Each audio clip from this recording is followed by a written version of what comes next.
Hello selamat pagi teman-teman. Tengok teman-teman, enseluai kapit. Ini enseluai kapit besar-besar. Tengok saiz dia besar-besar, gemuk-gemuk. Enseluai kapit.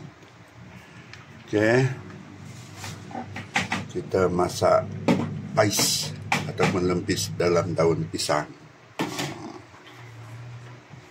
Okay. Cantik-cantik enseluai. Tengok mata masih jernih. Ini segar. Baru dapat pagi ini. Di sana di kapit orang jual enseluai memang sudah dibuang perut. Tengok baru dapat terus buang perut. Baru dapat terus buang perut. Jadi ia sentiasa segar. Tengok bersih. Dapat saja terus buang perut. Ini cara dia.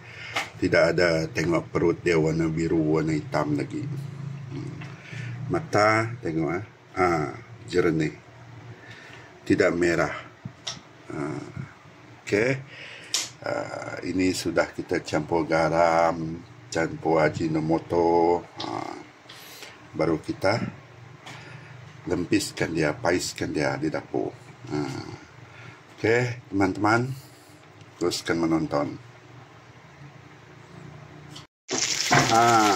Ini dia teman-teman, ikan seluai pais madani. Sudah kita simpan dalam kuali, guna api perlahan, tidak kuat, api perlahan. Pais madani, ikan seluai pais madani. Lepas ini kita terbalikkan, kemudian masaklah dia. Ringkas saja.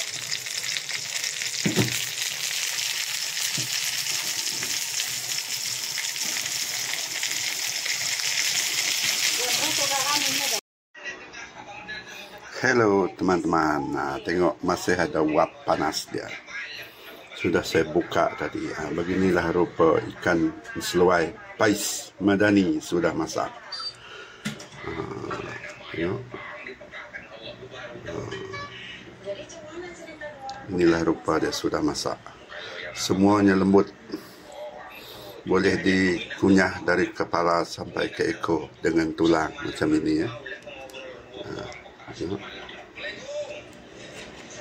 Yang ini semua sudah lembut nih.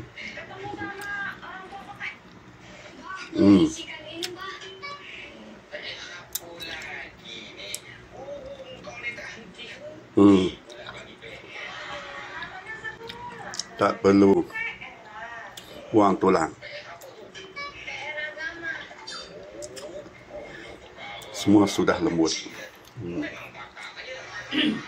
Okey, teman-teman, selamat menjamu selera.